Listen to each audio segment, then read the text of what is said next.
We're just upriver from Camp Mystic, and you don't have to look far to just see the heartbreaking symbolism of the violence of this storm and what it took from people's lives. Here we have, probably laid out by search teams, a photo album where the images have all been washed away by the floodwaters next to a child's chair. And then framing it above, look at the canoe bent around that tree, a good 30, 40 feet in the air.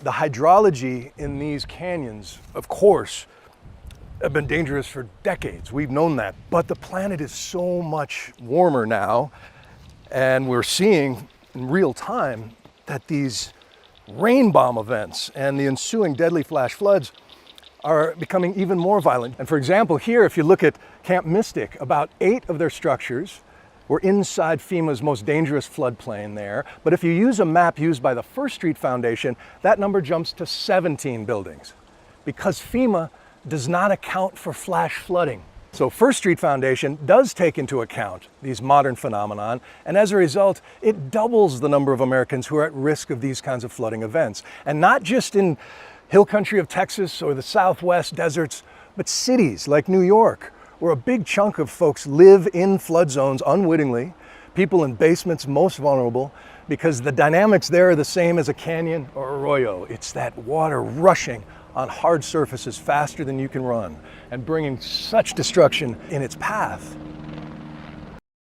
Catastrophic flooding in Rio Doce, moving cars and homes, leaving behind used boots and memories and picture frames. Got so full in the river that it started traveling backwards. Arturo Olivas and his family capturing these videos showing debris floating down the river, watching from afar and eventually deciding to leave their home for higher ground. So it was just like a whirlpool. Still trying to survey the damage 2 days later. We're kind of staying here and there, and it's been chaotic. And Arturo's daughter's house just next door. This is their house, and that's the light pole for this house. The family bringing boxes, hoping to salvage anything they can. And even after their personal devastation, the lives of those killed in the floods, including the small children, weighing heavy here. I could only imagine the last seconds of their life, how scared they were not to have their parents. In Rio Doce, Aaliyah Chavez, KOAT Action 7 News.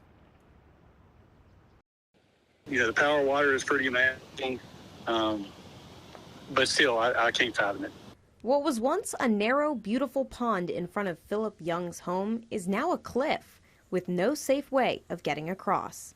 A couple of friends are visiting him from Florida. What was supposed to be a one-night stay turned into a different adventure. The water washed over the driveway and just pushed all the trees and everything, and it just uprooted. This is what happened. It was pretty shocking when I walked around here for the first time.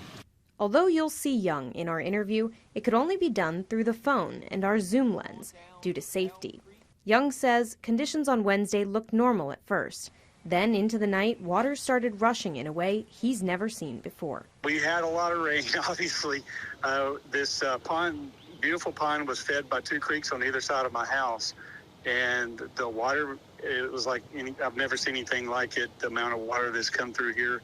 And it just overwhelmed my drain system and flowed over the driveway and just ended up collapsing this part of the dam. It's, I never fathomed, or it was a little overwhelming to look at because I just really couldn't comprehend what I was looking at. Just 30 minutes later, all the water was gone, but so was his road. Into the pond, I thought it looked like there was just debris in there. I didn't know that it had completely drained until I walked around here and saw what I saw here. On the path, one lone duck looked pretty confused to see his home dried up and ruined. Young says in the 24 years he's lived there, the extent of the flood damage was something he was not expecting. You could have a little washout. This never crossed my mind. Something as catastrophic as this is never, ever crossed. This reminds me of the pictures I saw up in the mountains.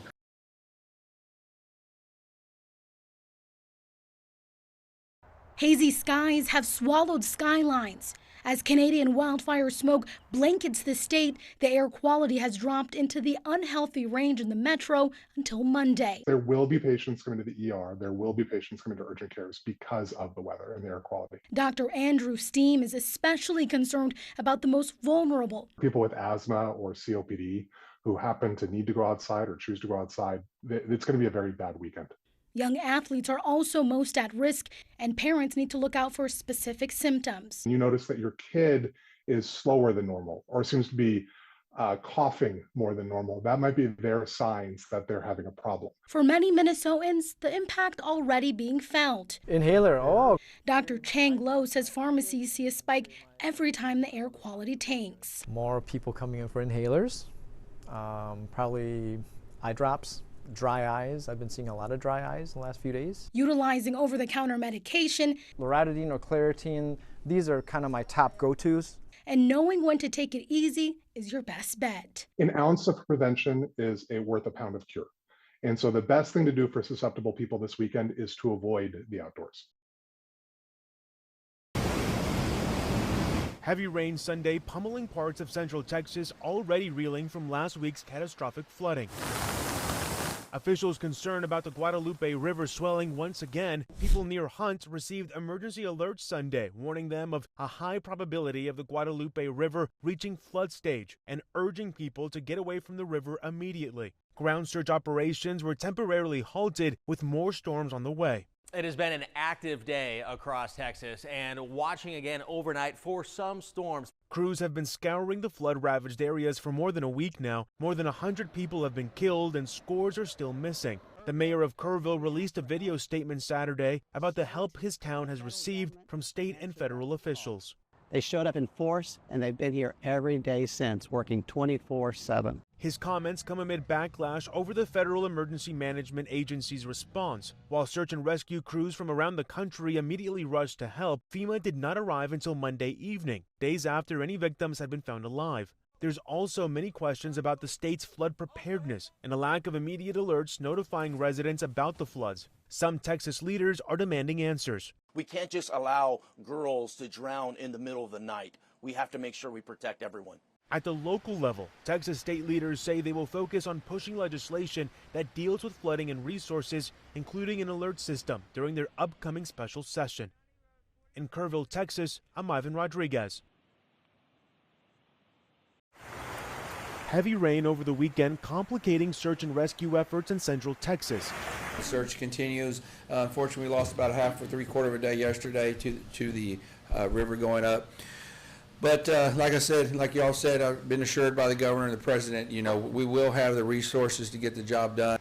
More than 2,000 people from multiple agencies are deployed to assist in the recovery efforts, according to the Kerr County Sheriff. And search and rescue remains our top priority. But we've moved on to also include recovery. And that's where we had the people out in the river basin doing a lot of work. We're trying to get a handle on things. So just be patient with it as we go forward.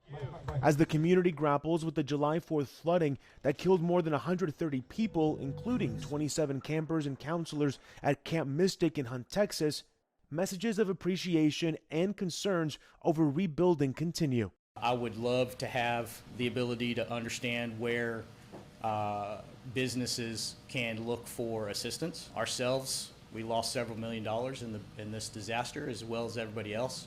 This tragic event has proven the greatness of humanity. Please pray for the families who were affected.